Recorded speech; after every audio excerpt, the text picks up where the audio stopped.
Hey everybody, welcome to another episode of Purple Insider. Matthew Coller here, and this is indeed another fans-only episode. I promised that there would be multiple this week, fans-only episodes, and you guys delivered with a ton of great questions, so I have a lot more to get to, and it'll be another week before we have OTAs, and then it goes on to minicamp, and of course, in the next 2 weeks, keeping an eye on June 1st. Also, something that I never talked about that I just realized as I was writing about today is Harrison Smith sticking around. He had a press conference a couple weeks ago, but it was in the middle of where we were deep into the draft, and we just kind of said like, okay, Harrison Smith is back and it is what it is and whatever, right? But as I was going over his comments, it actually was quite interesting to listen back to Harrison Smith. And one of the things that he was talking about that I wanted to bring up before getting into the questions, just because it stuck out to me, was that he wanted to stay around to play for Brian Flores. And I think that, you could put this together. He didn't say it so directly, but you could put it together that he wanted to play in a more aggressive system than they had last year with Ed Donatel.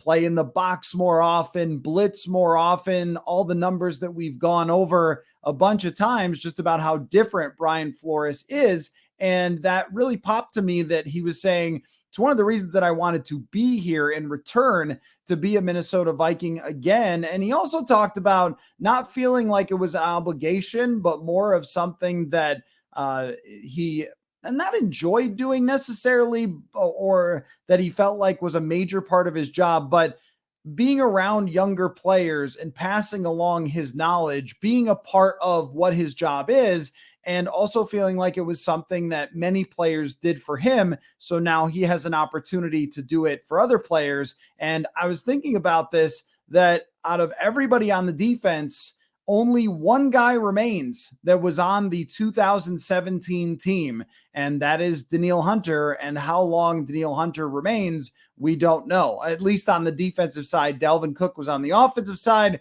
How much longer he's going to be a Viking, we also don't know either. So we'll see. But, Harrison Smith does have a chance here under Brian Flores to maybe extend his career a little by being used in the proper way, in my opinion, getting up into the box, trying to make plays in the backfield, getting sacks, getting interceptions, getting tackles for loss, to maybe boost the Hall of Fame resume a little bit. He's got 6 Pro Bowls, only 1 All-Pro. Usually it takes multiple All-Pros. That will be hard if the Vikings don't have a great defense, though. So there is a chance that he will get overlooked if he has a good season. That's happened before, where he's had good years, but they struggled defensively and it just did not get talked about at all, or he did not get the attention that maybe he deserved. However, if they have a big turnaround on defense, that will get discussed a lot.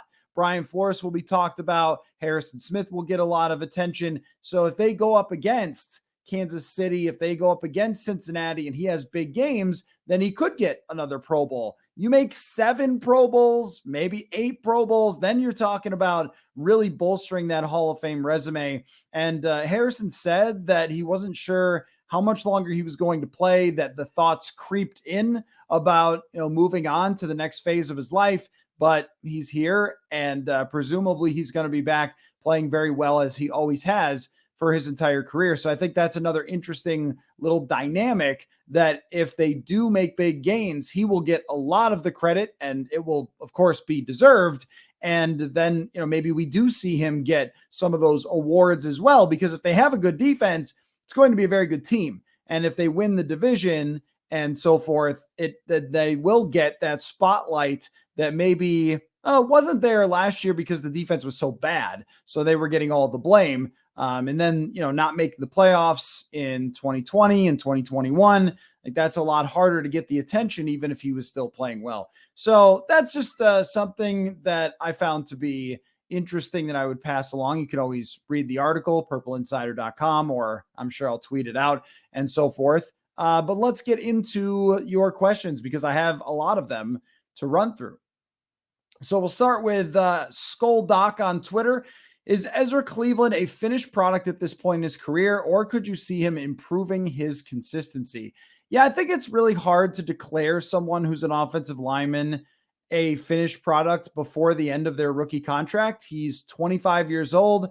I swear if he's younger than Hendon Hooker, it will be quite funny. But he's 25 years old and he has had a lot of flashes throughout his career. I mean, his overall PFF grades have always been on the plus side. A lot of that has been due to his run blocking, though. He's always been an exceptional run blocker, especially the last 2 years. And I mean, plus last year in terms of the run blocking, but he has never graded average as far as a pass blocker. And that's pretty concerning that there hasn't been any gains so far in his career by his PFF grade. I mean, 52, 55, and 53.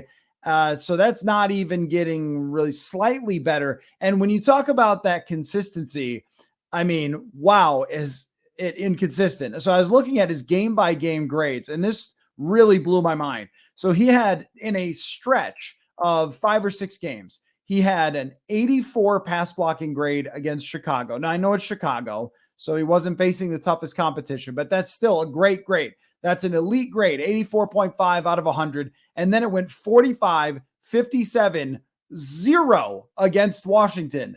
0.0 grade. Nothing went right in that game. And the next 3 games were all above average. I mean, it seems to be how the other team plays, who is playing for the other team, what is the competition like, maybe how much they mix up their defense, the stunts, the twists, all those things that play into it, and then just the caliber of competition. Washington, the team he got a 0 against, they have Jonathan Allen. They have good players, and that I'm sure played a huge role versus, say, Chicago, who he was able to play very well against. Now, nobody in the league ever has great numbers week after week after week. We always do see ups and downs, even from the elite players, but the downs are not usually 0. The downs are, okay, you had a below average game and then 3 good games and then a below average game and 2 good games. That's not been the case. It's really been a coin flip from week to week with Ezra Cleveland. And I don't know whether that consistency can change or not. With Garrett Bradbury, he went 3 straight years where it wasn't particularly good, and then he took the next step. And last year, now some of that might have been circumstance with teams just going after the guards much more, the less experienced guards, or Cleveland, who I'm sure opponents know is very inconsistent when it comes to handling blitzes and stunts and twists and things like that. So it might be just that Garrett Bradbury was attacked a lot less than he was before. But I also tend to think from watching the games back that he did anchor better, that some of the technical stuff was better from Garrett Bradbury. So I do think somebody who is an elite athlete at their position, like Bradbury or like Ezra Cleveland, that there is that chance for him to take that big step forward at some point. And you also have to consider that this guy went from tackle to right guard to left guard. Now, I still think that it was fair to expect another step this year as opposed to the same exact numbers. But in the run blocking area, he was better. And in the overall grade, he was better. And I know that these PFF grades are not the exact gospel truth to everything. I mean, we just always have to say that we always want to contextualize what these PFF grades mean. But in this case, it matches up very much with what we've all seen from a week-to-week basis, and going back through the all-22 tape and watching, is that this guy can be the best offensive lineman on the field, or he can have some really, really long days, and those really long days can cost you. And if you have too many of those, then it's just like a guy in baseball, right? They always say, what's the difference between a 200 and a 300 hitter? It's like 1 hit a week. Yeah, but the best guys get that hit. So what's the difference between a great guard and a mediocre guard? Is 2 or 3 misses per week, but those matter. Those are hits on your quarterback, right? Those are pressures on your quarterback and plays that are not effective. So that consistency does have to matter. It's really hard to predict it. What I can say, though, is that if it does happen and he does take that next step, this guy was an elite athlete. So if he does take the next technical step, or maybe it's just recognizing certain things, communicating, it's a second year with an offensive line coach. If that happens, this offensive line could be legit. And that's even kind of regardless of whether Ed Ingram takes a big step as well, which, again, it's very hard to say if he does or not. But if you have everybody except for one guy cooking, then you're still in pretty good shape. You can cover up for one guy. You can't cover up for two. That's kind of the way I've always looked at it, is you can double, you can, kind of move the protection, shift the protection one way. You can, chip. I mean, guards are a little harder to chip, but you can give help to everybody except not two people at once. And last year they had to give help to two people at once and they weren't able to do it. And they gave up a lot of pressure because of it. But he's a swing guy for that offense. I mean, someone asked on the last Fans Only, hey, could they be a top 7 offense? And one of the reasons that I kind of balk a little bit is just, well, one, we're projecting Jordan Addison to be great already. He's a rookie. We don't know where that's going to go. And usually there is a learning curve unless he's Justin Jefferson, then there isn't one.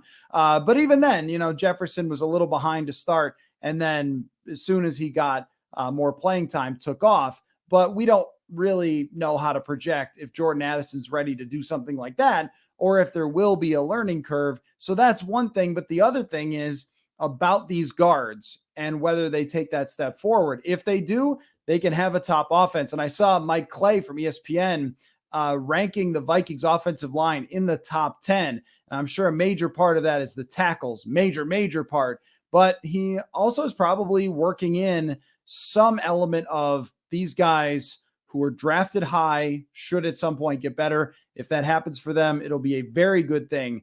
And maybe Kirk Cousins' first really good offensive line since he got to Minnesota. I don't know. I don't want to be bold, but I think it's possible.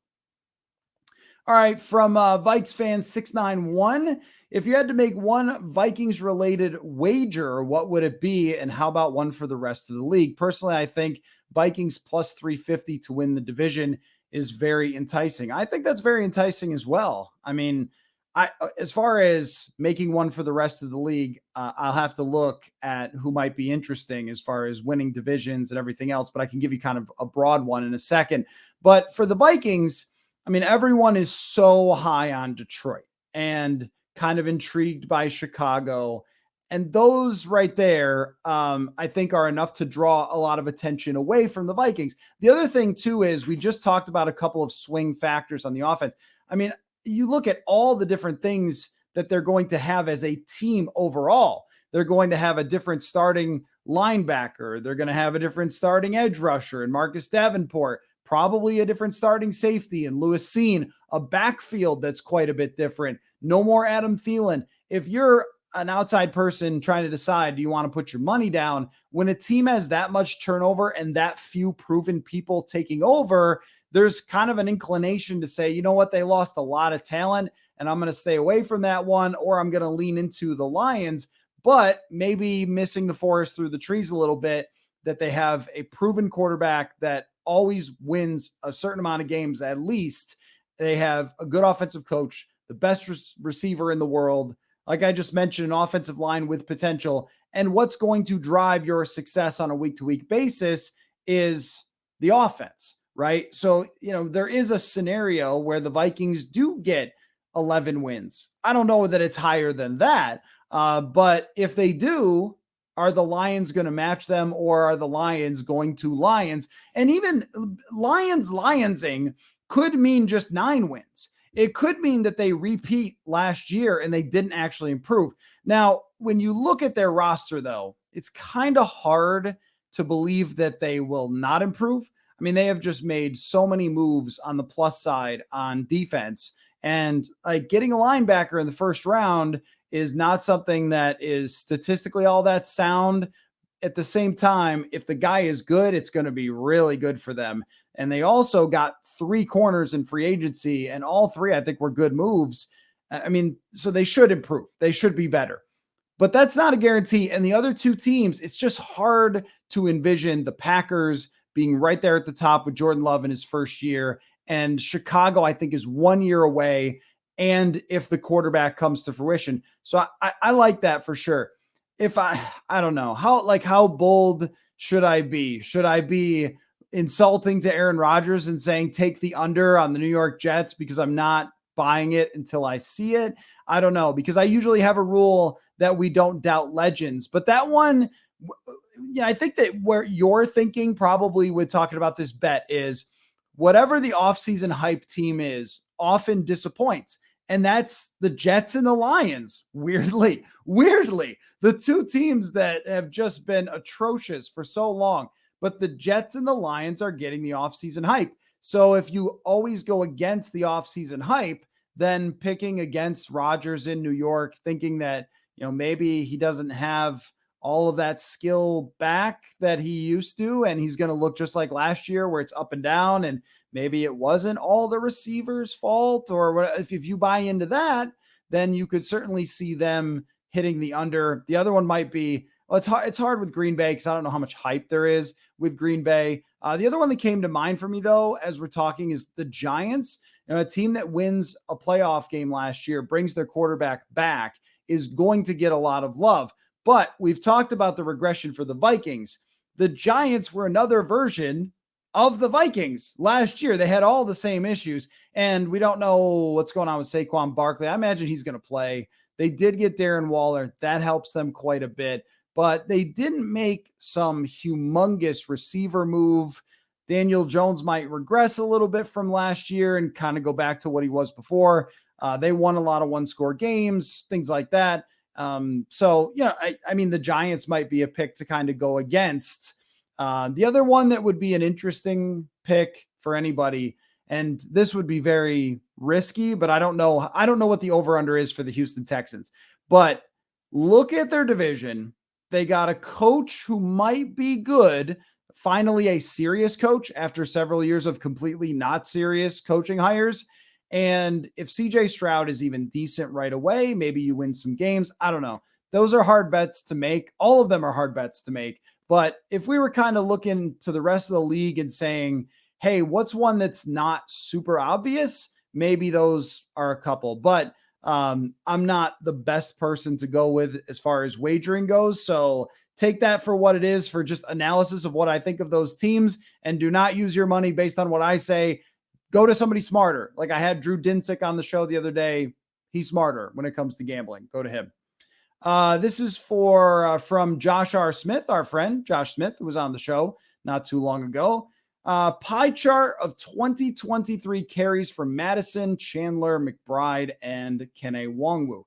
I will say, this is all, of course, assuming Dalvin Cook isn't here. It's been weird talking about just Dalvin Cook being gone when he is not gone, but I guess we talked about Za'Darius Smith in the same way, and, well, he's gone. But let's assume that it is those four running backs. You forgot CJ Ham, so already that's a demerit there. CJ Ham deserves at least 2% of those carries. I will go out of those four players with Alexander Madison getting 60% of the total carries, and the other 40% going 25 to Chandler, 15 to McBride, and 0 to Kene Nwangwu. And I'm basing it on history. Last year, there was opportunities to use Kene Nwangwu, and they did not do it. They made no effort whatsoever to get Kene Nwangwu on the field. I don't really know why, but it was quite clear when Kevin O'Connell was talking about it that was something he didn't want.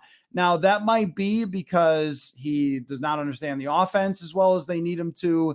It might be because they don't trust him in pass blocking, or I'm not really sure what. The guy is a dynamic talent, and you would definitely think that he would be able to get the ball in his hands a couple times and use that explosiveness.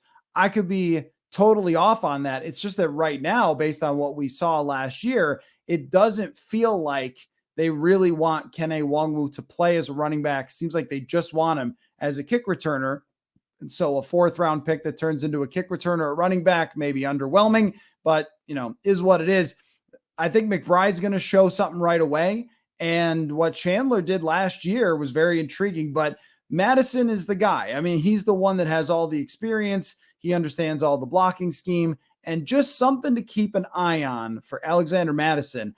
I think he's a really good catcher of the football, and they did not use their screen game or their short pass game to running backs very effectively at all. But a few of the most effective throws, aside from that one against Indianapolis, the 80-yard touchdown.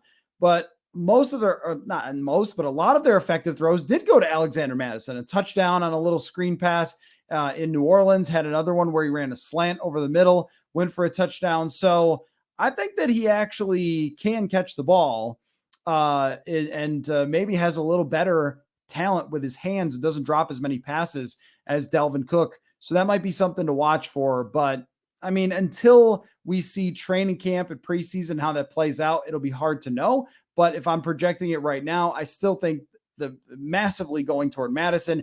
And if you're a fantasy player who's a Viking fan, that would be a guy I would really lean into because I am skeptical about the young running backs just completely taking away his job.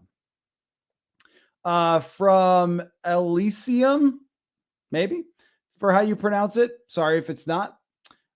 Is it too late to trade Kirk? No. After June 1st is when his contract sets up for that possibility. And then I guess we'll see. Realistically, yeah, I mean, it probably is. It probably is. Technically speaking, it only becomes time that they could trade Kirk after June 1st. And if there was anything ever in the works with Trey Lance or whatever conversations that they might have been having, if there is a team out there that wants to trade for Kirk Cousins, then that could happen after that.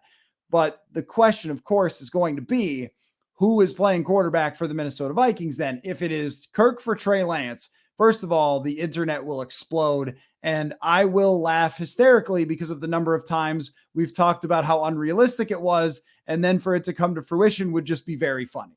I still think it's quite unrealistic that could happen. If it does, then it will happen 2 weeks from now, 3 weeks from now, or beyond. And it's not the craziest thing. Once upon a time, this old veteran quarterback showed up with the Vikings in 2009 and took them to the NFC Championship. Missing OTAs, I mean, probably shouldn't really hurt somebody if they're a good quarterback. They'll be able to catch up over the summer and then be ready to go in July. If they're going to do it, then they're going to do it shortly after June 1st. I would say the odds are at the tiniest flicker at this point, but they're not completely dead. I mean, because there's no extension. And as long as there's no extension, then the possibility is alive. But creating this extra cap space, then after June 1st, they could totally do it without any sort of problem. Yeah, I mean, it's possible, but I don't see it happening. I think what this year is going to be is Kirk Cousins doing everything he can to, again, prove to the Vikings that they're making a mistake by not giving him that contract extension that he wanted. That's one. I think it's to audition for the rest of the NFL should he hit free agency. He still could sign a contract extension at any time. So maybe it's to force their hand. And it's also, after last year, Kirk Cousins ran up the meter a little bit on his win-loss record. And that has always been a discussion with Kirk Cousins, that he has always been a 500 type quarterback. And he has been asked about it repeatedly, and he's kind of been Mr. 500. So getting 13 wins last year, that was big for him. And I'm sure he would tell you, oh, I don't care about that. Win-loss record doesn't matter. Of course he does. Any one of us would care about that. You want a winning record as a quarterback.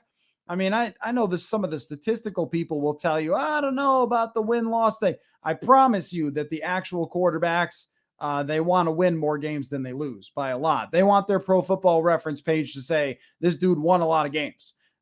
So, I mean, Kirk has a lot to be motivated for this season, and the Vikings and their management can look at this as, well, we're going to try to be legitimately competitive in a division where there's no real sure things. And if you win the division again, you're in pretty good shape. How that affects the whole quarterback situation in the future, hard to say, but then you might be in a spot where you feel really good about your team, because if you win the division, that means those defensive players who are young, they took a step forward. That means they stepped up. And it probably means Jordan Addison was pretty good and your young running backs were pretty good. And so then you feel really, really strongly about the next quarterback you're going to put into a position where it's a team ready to win. So yeah, I mean, like, again, circling back to your question, it's not too late to trade Kirk Cousins, but you can still see the vision for where this could go and how it could work out ideally to be competitive and still look to replace the quarterback position in the future if that's what they want to do. This one comes from at Warley Owl. What's the difference between playing defensive end in a 4-3 and outside linebacker in a 3-4? I think you mentioned Za'Darius being best suited for the latter, but why and how does that translate to Danielle Hunter? Yeah, I mean, so the 3-4, 4-3 thing is pretty overrated to talk about because it's not like the old days of these four linebackers, the dome patrol where you got Ricky Jackson and Sam Mills. And, you don't really have that. Or even going back to Pittsburgh, the early Carolina teams with Kevin Green, they had something like that. So there were these beastly 3-4s that were playing four linebackers all the time. And we just don't see it like that a whole lot anymore. What it turns into now is on a 3-4, you'll see, I mean, sometimes they line up in that kind of formation, that base 3-4, but normally everyone is playing in the nickel. But the one thing that you will see as a difference is the stand-up outside linebacker where you're playing way outside the tackle. So those guys are not lined up like right over the tackle. What you would see in a 3-4 a lot more. It's a lot tighter to the formation most of the time. But you can even make adjustments on that. And sometimes someone like Dean Lowry will be called a defensive end because he'll be the one lining up closer to the tackle. But the differences are pretty small since most teams are running three wide receivers and it's mostly nickel. And you don't have that one massive nose tackle over the center, two traditional defensive ends, and then outside linebackers outside of them. So it's not often 5 men at the defensive line, but you will see that though, I think more often with one linebacker. It's kind of an interesting little twist that a lot of teams have done in recent years where they play 5 men on the defensive line and just one linebacker. And that's kind of 3-4-ish as well, I guess, or you do see that from the 3-4 guys. But as it pertains to Danielle Hunter, last year, I think there was a little bit of an adjustment of standing up or playing way outside. But by the end of the year, it was the same guy with the same production. I mean, even like midway through, the light kind of came on and there really wasn't that much of a difference. But I think with Za'Darius Smith, when you think 3-4, you think of like more flexibility, more versatility. And that's what Brian Flores is trying to do. That's what Bill Belichick has long done, where Za'Darius Smith, I think he was best fit for it because one, he's an excellent stand-up rusher. So if he's way outside the tackle, he can stand up and explode quickly. Or I think Danielle Hunter's a little better when he is down in that 3-point stance and exploding up. Just, I mean, from the experience that he's had doing it, I think he's better with that than it is the stand-up. But Za'Darius is a stand-up guy, doesn't mind being outside the tackle, but also you can move him to a lot of different spots in a lot of different looks. And I think that the 3-4 has a little more of a reputation for flexibility. That's kind of the way that I would look at it. But no, it's not massively different. And I think that if Danielle Hunter stays and plays under Brian Flores, he's just going to be Danielle Hunter, that as long as his health holds up, he'll get his 10 sacks, he'll get his 50, 60 pressures, and he's going to be a really good player for them. I mean, I don't think that system, and we saw this last year, I don't think system really impacts edge rushers that much. Unless you're trying to move them to some traditional pass rush or non-pass rush role. There were a few times where Danielle Hunter dropped back in coverage that were ugly last year, but in all told, it wasn't very much. So that is a little bit of the difference too. If you're playing in that base 3-4, that guy can get caught playing coverage sometimes. But when you look at the actual numbers, it was 1 or 2 times per game. It really wasn't very much as opposed to 0 times. So yeah, there's not that much of a gap these days in the way that that's played. From Wade, do you have any recommendations for books or other resources that might give us a better understanding of pigskin data science? Well, I know that my friend Eric Eager from Sumer Sports just wrote a book that is extremely math driven about football analytics, kind of like how to make them. I have not read it yet. I'm on my way to do that, but He's working on that project now. I think it's just come out.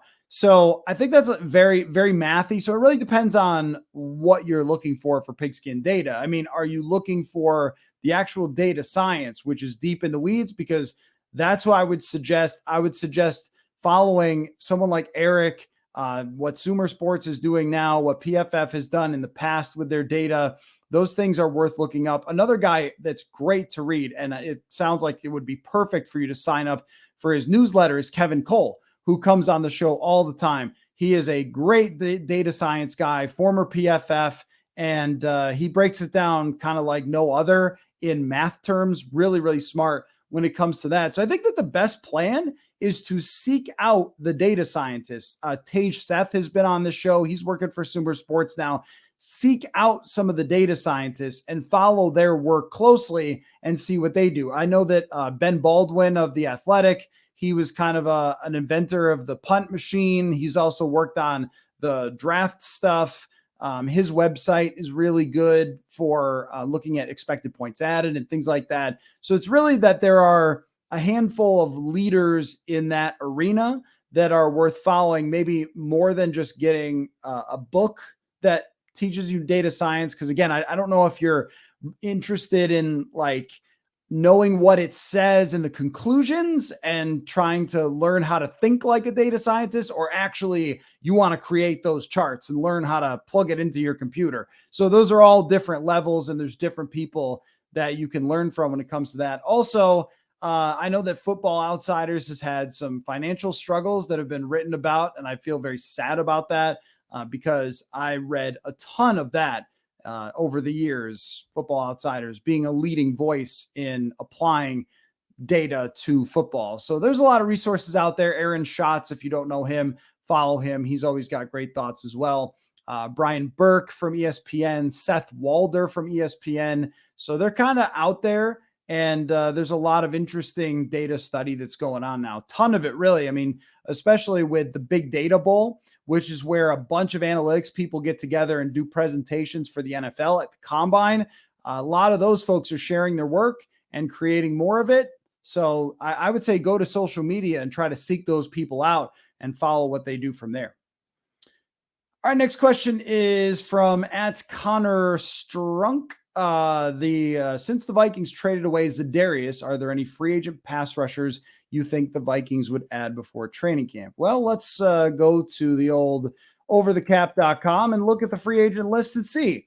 I have not memorized it, so I'm going to look. Now, Leonard Floyd is the first guy that comes to mind because he has the Los Angeles connection. So he's the one that I've kind of brought up for, hey, maybe this could be somebody. Robert Quinn played a little bit for the Eagles last year. I don't think he was that effective, but he is a free agent as well. You have Yannick Ngakoue, Jadeveon Clowney. Shelby Harris is an interesting one. Marcus Goldman. So just kind of one by one. Melvin Ingram was still good, I think, last year. I didn't know he was a free agent. Justin Houston is an outside linebacker. I mean, there's dudes. There are dudes. Kyle Van Noy, he would have a connection through the Patriots. And then, I mean, Vinny Curry always gets a job. Carl Nassib. There are players. There are players. And I'm not cross-checking every single one of these, so I'm sorry if any of them have signed really recently and they're still on this list. But if I were ranking if they wanted to go out and get a veteran, which I would prefer they not do and just go with the young guys, and young-ish applies to Marcus Davenport, and see what happens. But Leonard Floyd would be at the top of the list. He was excellent last year. Frank Clark, I'm not all that interested in for this team. Robert Quinn, Yannick Ngakoue, very meh on them. Shelby Harris is an interesting one. I mean, he's 32 years old, so there might not be a point to doing that, but he can get after the passer a little as an interior rusher. And Marcus Golden, the same kind of thing. He's 32. I don't know if there's a point to doing that. Melvin Ingram is 34, same kind of deal. And so is Justin Houston. So these guys are all on the older side of things, and you'd really be getting a veteran type of player if that's the way you're doing it. I, again, would prefer, if they were going to spend some money, that they did it for somebody who was sub 30 years old, who might have some upside. The unfortunate part is that most of those guys are gone at this point. They are not in free agency anymore. So if they were to go out and get a veteran, they could help their pass rush. I mean, I named 5-6 players who could instantly help them, and they don't have jobs yet, so they're not going to be expensive. And I mean, maybe they sign too. I don't know. Like, it's where they are right now makes so much sense to me, though. Seeing what Patrick Jones can do, seeing what DJ Wonnum can do, because even though Wonnum has not been a consistent pressure creator, he still has picked up some sacks over the last couple of years. Can he take a step to be a little more consistent of a player, like we were talking about with Ezra Cleveland? And then you want to see Marcus Davenport play 600, 700 snaps. He's never really done that in his career. So can he be an every down guy? Can he stay healthy? Can he stay consistent enough to do that and take another step and fit in this defense? These are all things that I'd like to discover as we go forward, rather than saying like, oh, Leonard Floyd is here and he's going to get his handful of sacks. And then what? He's going to go play for somebody else next year. And we've left Patrick Jones on the bench and haven't found out if he can really play or not. And I think that there was enough there with both of those guys, with Wonnum and Patrick Jones, to want to see them, to Wonnum see them. No, don't do that. But to want to see them maybe play a little bit more. And that doesn't have to mean in an every down role, but if they're rotating in with Danielle Hunter, if he's here, and Marcus Davenport, then you're discovering what you have for the future, rather than just leaving those guys on the bench. And then it opens the door for also, you never know who's going to kind of emerge and surprise you. Luigi Villain was a guy on the team. Andre Carter, though I think he's more of a project player, still, like, could he maybe emerge throughout training camp? Like, I don't know. I want to see. I don't know what the odds are that those guys become as good as Leonard Floyd. Probably not much, but I want to see rather than seeing a veteran. But there are names. If they want to get somebody, they can. All right, from Phil Antinarella. Sorry, I think that is close. How long do they let Ed Ingram start if he struggles? That is a good question. Well, in 2021, they briefly, for a couple of weeks, benched Garrett Bradbury. That was in year 3. I don't know if he gets benched this year, unless it is a total disaster, as it was sometimes in pass protection last year. But I think that they'll let it play out. Yeah, I mean, when you look at who is on the bench, you have Oli Udoh, right? You have Chris Reed came back, Austin Schlottman. I mean, if you're benching him, it's over. It's like, that is a bust. That pick didn't work, because the guys behind him are backups. They are not really starters. That means that you're pushing kind of the bust button, and I think they'll wait to do that. It is a good question that if he struggled for most of the year mightily, and you got down the stretch of the playoff race and it was really costing them, like, let's say that in week 13, he gives up 7 pressures, 2 sacks, Kirk gets strip sacked, loses the game. There might be a moment where they say, all right, we're in the race here. We got to do something. We got to make a change. That you could see. If it's a regular year and they're kind of winning or up and down, and there are good weeks and bad weeks, I think they'll let him fight through it. It would have to be, it's going just as bad as last year, and then there's a moment. Like, remember in Seattle in 2020 with Drew Samia, that was the moment. It was over. He played so poorly in that game against Seattle. It was just over. They just couldn't put him back out there after that. And if Ingram has one of those games, then I think they will have to consider it. But I would more likely think that they'll just let him play it out for the entire year and see how it goes. But it's kind of a situational type thing. I mean, with Garrett Bradbury, if I remember, he missed a week maybe due to COVID. And then Mason Cole came in, and Mason Cole's a decent player. And so he came in and played okay. And they decided to just stick with Mason Cole because it was working. And then they changed it back after Mason Cole wasn't working anymore. We might see situations like that as well. But once the guy is taken out and hits the bench, back in the day, maybe you'd bench guys all the time and then just bring them back in and whatever. It was part of the league. Now, though, if you invested that much and you've been starting him and everything else, and then you bench him, it probably means he's unlikely to ever come back. So you have to take that pretty seriously. But that is like things to watch that we are setting up for next year. Definitely one of them is the progress that he makes, because that is very important to this offense. All right, from at Johnny Drag, what are the most likely uses of the freed up cap money without assuming that they have also freed up without assuming that they have freed up Dalvin Cook's money? Well, I think that the most likely use is probably just to save it and use it for the contract extensions. They have several of them that I think that they want to do.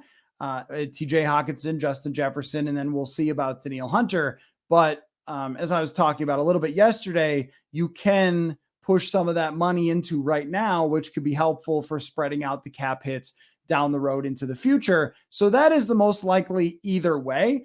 Now, if they do free up the money with Dalvin Cook, you could potentially bring in one of those players that we were just talking about as depth as a pass rusher. I think as an interior pass rusher, maybe they could use another body in there, because so they drafted Jaquelin Roy, but he's more of a nose tackle, run stuffer. He's got some ability to get after the passer, but that's a late round draft pick that you can't really expect to make a difference on the interior.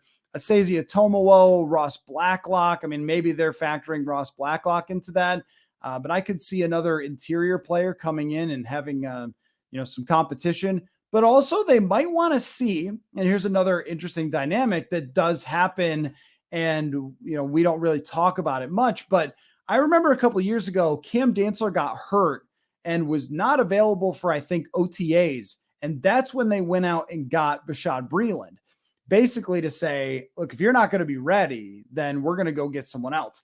That wasn't a great move to get Bashaud Breeland. If they feel the same way about Andrew Booth Jr. or a Caleb Evans, they could look at corner, even though they drafted 2 defensive backs, they could look at corner to bring in a veteran at those positions. But I think that the roster this could be like famous last words, and there could be an avalanche of moves, but it feels like the roster is close to being done, even if they move on from those guys. And you are allowed to carry over cap space into the future. So that is an important note as well, that if you create the cap space now and you don't really use it for anything, you can use it in the future. It's not like you can't take it with you. You can.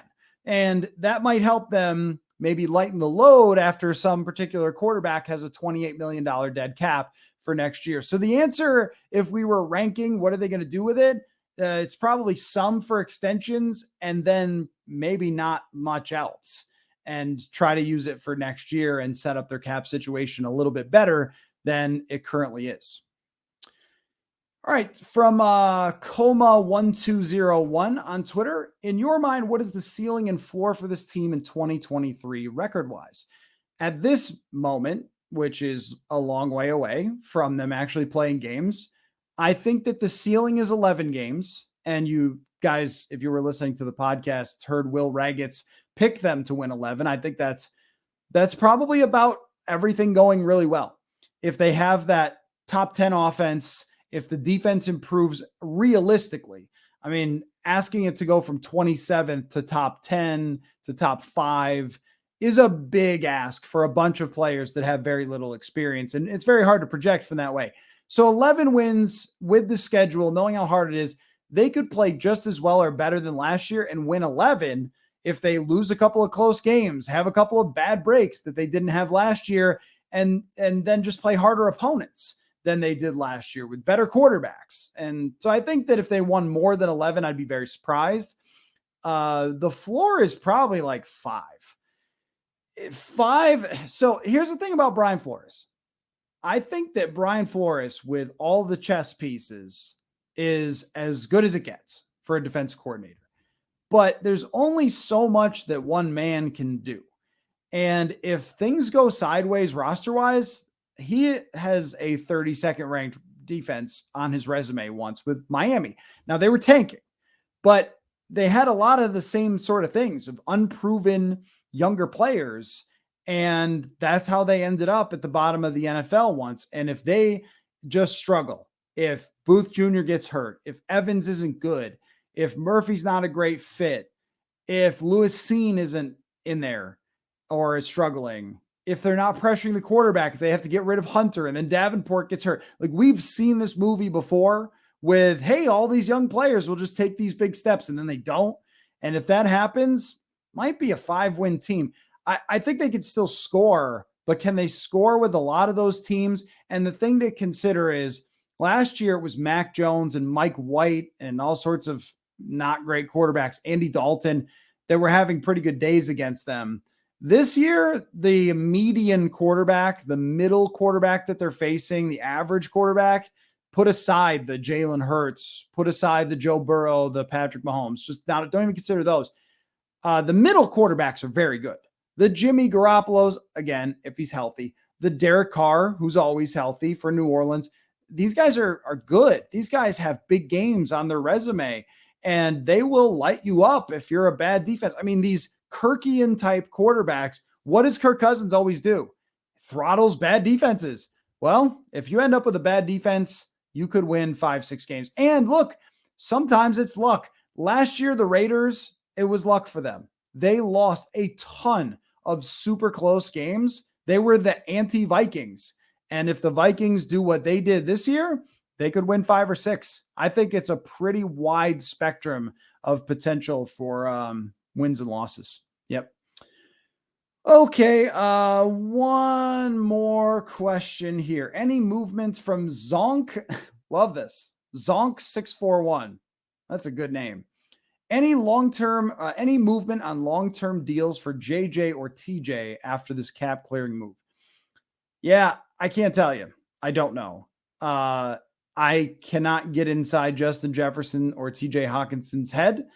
All I know is that it makes a lot of sense for the Vikings to extend both of those guys, because if they do, then they are putting together one of the best offensive setups in the entire NFL for the future. Both of them are young. Both of them are really good at their jobs. Justin Jefferson, the best in the NFL. And I think ultimately with Justin Jefferson especially, now TJ Hawkinson a little more dodgy on this, but with Justin Jefferson, you have to consider that if you try to fight the man when it comes to the contract situation, yes, it is the player empowerment era, and you can try to just like have a hissy fit and fight your way out. Maybe you can do that if you want to, and it's been done. But for the most part, it's very hard to get out of a rookie contract. That's the CBA we live in. But they did this on purpose, the first round picks, so they didn't all just hit free agency as soon as they're done with their contracts. They made it very favorable for the team that drafts the player to keep the player, because you have 5th-year option, you have franchise tag. I mean, this thing could go on forever. So it is better from his position to sign the contract, get the massive money, get a lot of it right away, put it in your pocket, secure your future, secure your family's future, and also you're with a very good organization that you have a lot of say in. I still lean that direction with Justin Jefferson, that is a thing that can happen. TJ Hawkinson, I don't know. I don't know what's on TJ Hawkinson's mind. I mean, I think that he's a guy that fits super, super well with this organization, but he's also got to know that if he hits free agency, he's going to make a lot of money. And he's already played well with the Vikings, and Kirk Cousins leans on him a lot. If Kirk Cousins throws him 87 footballs next year, that dude might press 20 million on the free agent market. There is an argument for TJ Hawkinson to not sign right now, bet on himself, make a ton of catches, score some touchdowns, and get a ton of money next year. But I think the Vikings will make an effort there. But as far as actual movement, no, I mean, there's no rumors, reports, anything else out like that those things are happening. And if they do, 90% chance if it happens, it's going to happen before a training camp or at the start of training camp. That's just how it's traditionally gone. So we'll keep an eye on that. I am still leaning, though, toward betting that Jefferson does sign an extension. Hawkinson, though, I think is more like 60-40 he does, but I'm not 100% sure what's going on in his head and his agent's head. They've got to know that that payday is going to be huge. And if you're the Vikings, you do have to make decisions. Darisaw, if you're signing Hunter, Jefferson, it's a lot of money to be spread around. Can you afford to pay a tight end that much? Maybe they'll wait. Maybe they'll wait a whole year and kind of see where it's at, because it was only a half a year last year. If they make the trade for a second round pick and he doesn't sign, it looks a lot different. If he does, that's also got to be a motivating factor. I think they've got to consider that for sure. So, okay. Well, great questions. And there's going to be at least one, maybe two more of these episodes. I hope you like them. I really like them, answering these fan questions. You guys always have so many interesting things to say. So purpleinsider.com, the contact us is one way to do it. You can also tweet me, DM me on Twitter at Matthew Coller is a good way to get your question answered. But you guys really on fire this week with these. So there will be more episodes to come. Thanks so much for all your questions and for all of you watching / listening. And we'll catch you next time.